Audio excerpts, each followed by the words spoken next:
dia menginginkan sesuatu. Dia percaya utuh. Terus kemudian ya dia selalu berbicara positif bahwa itu pasti akan terjadi gitu ya. Dan kenyataannya berulang kali itu sering terjadi gitu. Nah, terus dia mau nyoba nerapin yang dengan tekniknya Mas Riko, yang flowing, yang kemudian melepas semuanya, percaya penuh kepada semesta dan seterusnya. Dia itu belum berani, nanti jangan-jangan malah nggak terjadi. Nah, kalau case-nya seperti itu, dengan dia membuat set goal gitu ya, membuat impian itu terjadi, tapi dengan nanti ketika kemudian dia justru melepas semua keinginan, malah sebaliknya. Nah, kalau kondisinya teman-teman sedang di fase itu, menurut Mas Riko apa yang dilakukan? Ini terkait dengan manifestasi. Oke, jadi gini. Jadi bedakan antara keinginan dengan kehendak. Oke, kalau keinginan itu pasti sumbernya dari kekurangan. Sampai ada kekurangan sehingga yang muncul keinginan. Karena sampai merasa miskin atau merasa nggak pede, akhirnya sampai percaya diri, ya kan? Ingin kan? Ingin artinya sampean merasa kurang di dalam.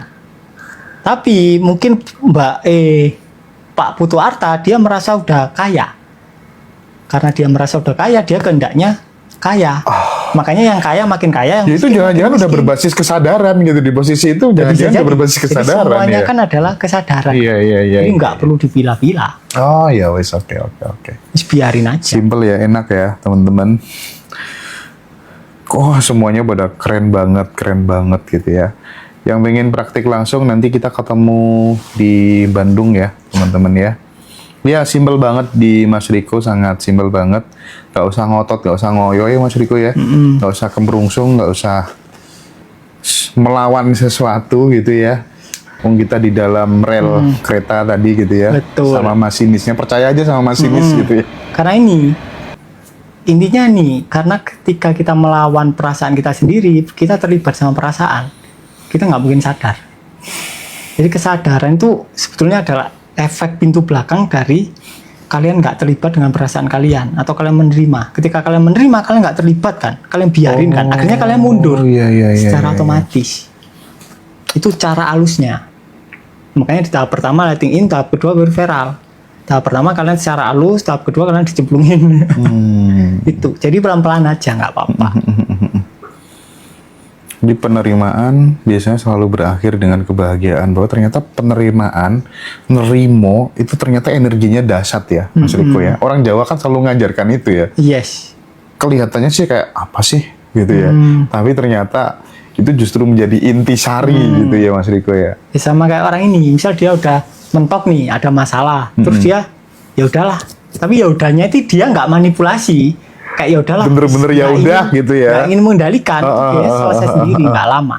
Oke, ya udah. Tapi ketika dia berusaha ya udahlah, bertahan lah. Karena ada usaha, ya udahlah. Jangan berusaha, tapi ya bener-bener ya udahlah gitu ya Mas. Makanya ya. perlu disadari sensasinya kan, perasaannya kan.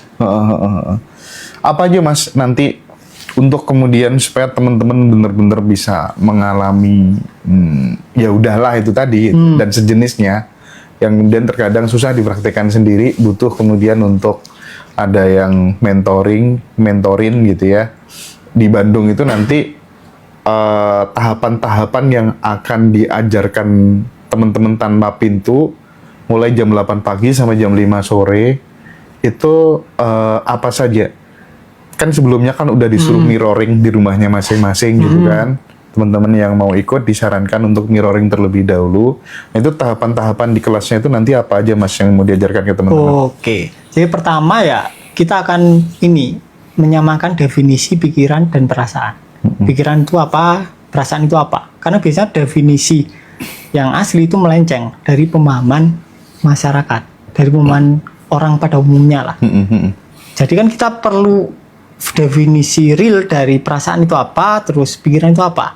Kalau kita nggak tahu definisinya, perasaan itu yang mana, akhirnya ketika aku bilang sadari perasaannya, kalian bingung. Sadari pikirannya, ya kalian bingung juga. Nah, jadi di sesi pertama kita belajar tentang apa itu perasaan, apa itu pikiran. Ketika udah tahu, akhirnya kita belajar untuk menyadari pikiran. Ketika udah sadar, kalian akan dibantu untuk menyadari keterpisahan kalian masing-masing yang menimbulkan rasa tidak aman dan perlindungan diri. Setelah itu belajar untuk menolak secara sengaja. Apa tuh? Selama ini kalian kan nolaknya nggak sadar kan? Heeh. Nah sekarang kalian secara sadar kalian nolak sesuatu. Akhirnya kalian tahu kalau nolak itu nggak enak, nerima itu enak. Itu, jadi itu yang perlu kalian lakukan. Nah itu diajarkan di workshop ya, di workshop. Kemudian setelah itu ada sesi apa ya lagi? Abundance. Hah? Abundance very Ya ada sesi abundance. Kemudian terakhir ya very vera. Jadi teman-teman nanti bisa praktik langsung. Bagi yang rumahnya di Bandung dan sekitarnya, nanti teman-teman bisa belajar langsung sama Mas Riko selama 1 hari ya, bersama dengan Mas Riko. Sesi abundance-nya itu gimana Om? Ada yang tanya gitu Mas Riko? Sesi abundance-nya itu kita lebih ke yin yang manifestation. Jin yang manifestation. is finished. Oke, itu ada kaitannya sama seks tadi enggak? Ada kaitannya sama pola suami istri. Berarti yang belum punya pasangan gimana dong? Kalau yang belum punya pasangan itu kayak siwa sakti. Siwanya kan feminin, saktinya kan yang. Iya kan? Jadi kesadaran itu ruangnya, dunia itu adalah tariannya. Kesadaran adalah ruangnya, dunia adalah tarian. Sama, bisa dipakai. Ya. Aku tuh pernah kan Mas, suatu hari itu WA sama salah satu guru spiritual yang bakal dikenakan kasus gitu ya. Oh itu udah ramai tuh, udah ramai banget gitu. Terus kemudian aku WA kan, jawabannya tuh sudahlah Mas Hendra, kita ikuti aja tarian semesta ini maunya gimana gitu ya. Kata-kata itu oh gitu ya, dan ternyata selesai nggak ada apa-apa gitu ya. Jadi itu mungkin bisa jadi opsi ketika kemudian teman-teman dalam kondisi yang sangat sulit, justru kemudian dengan kesadaran seperti itu udah terima aja maunya semesta ini gimana, justru malah cepat selesai. Malah cepat selesai. Oh iya. Kalau kalian berpura-pura menyerahkan, nggak selesai-selesai. Trikinya kan di pura-pura menyerahkan kan. Ya, tanda bahwa Modelan, kita masih berpura-pura itu tandanya apa Mas? kalian tanya menunggu keajaiban, itu berarti pura-pura. Iya kan? Oke. Ada lagi? Ya, tinggal- Kita tanya gitu, kok nggak selesai gitu. Pertanyaan-tanya dalam diri kalian sendiri. Tapi kalau kalian benar-benar sudah lepas, artinya atau sudah menerima, kalian kerasanya itu udah selesai masalahnya, walaupun realitanya belum. Ini terasa udah selesai. Naturalnya terasa udah selesai. Iya. Enteng gitu ya Mas ya? Enteng. Gak sampean pikir, wis boy. Ya wes, oke. Teman-teman nanti praktik langsung ya di Bandung 19 Januari, silahkan join gitu ya, silahkan kontak admin. Minum Mas. Rare ini Roji. Ya? Kenapa Mas? Rano sing Joko.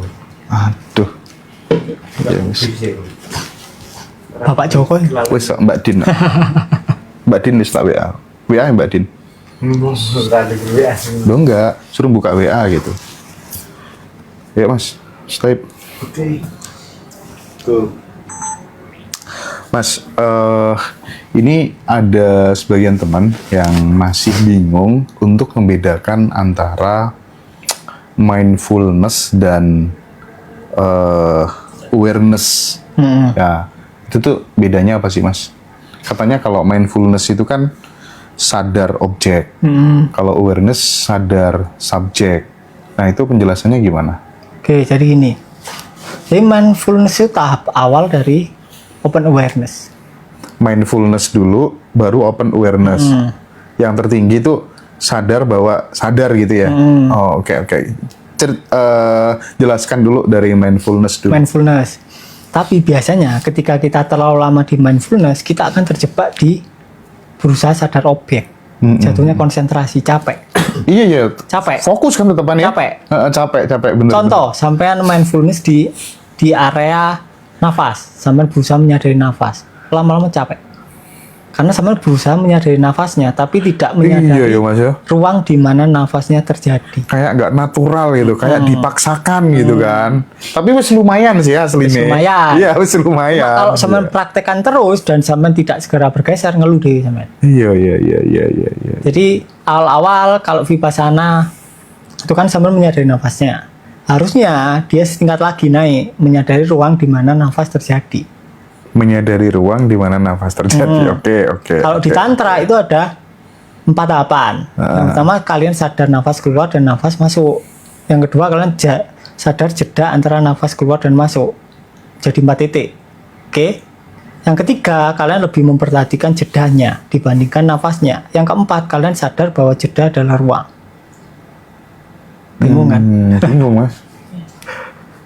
Itu perlu dipraktekkan dan itu agak lama. Aku praktek itu mungkin setahunan. Yang pertama dulu ya, alon-alon Mas. Yang pertama, Ya. pertama sampean sadar nafas nih. Oke, keluar Sadar masuknya nafas, kan. keluar masuk nafas, Ya. sampean sadari. Itu paling ketika kalian lakukan seminggu, itu kalian udah agak enakan. Yang pikiran kalian kemana-mana jadi agak nyatu lah. Turu ya luwih gampang. Nah, itu lebih gampang. Kan? Nah, ketika itu sudah mulai terjadi, kalian sudah mulai rileks, kalian harus segera geser. Kalau kalian teruskan, itu tambah padat lagi nanti, tambah parah nanti. Oke. Sip. Ini keren Nah, nih, sumpah. kemudian tahap kedua, kalian sadari jeda antar nafasnya. Jeda antar nafas berarti di tengah-tengah pada saat kita nggak ngeluarin atau nggak menghirup nafas kan. Tapi bedakan antara menyadari jedanya dengan berusaha membuat jeda. Itu yang tricky. Oke. Yang bikin aku lama itu. Sampai setahun. Membuat jeda sama Menyadari bener-bener jeda, jedanya. menyadari bener-bener jeda gitu ya. Karena kalau kalian membuat jeda, itu kalian buat-buat nafas kalian. Hahaha. Ketika kalian membuat-buat, kalian nggak akan sadar. Cuma seakan-akan sadar. Nah, Oke, pelan-pelan kalian akan lebih memperhatikan jedanya dibandingkan nafasnya. Nanti pelan-pelan lagi ruangnya akan tersadari bahwa jeda sebetulnya adalah ruang. Nah, ini gimana penjelasannya nih? Yang ketiga ini. Nggak ada penjelasannya. Jeda adalah ruang. Jeda adalah ruang. Itu harus praktek, nggak bisa dijelasin. Ini sama peripheral apa bedanya? Ketika kalian peripheral, kalian langsung ke open awareness. Ruangnya. Berarti ini masih di bawahnya peripheral. Kalau peripheral langsung ruangnya. Langsung ruangnya. Kita mengalami ruangnya gitu kan. Dan hanya perlu dibiasakan peripheralnya.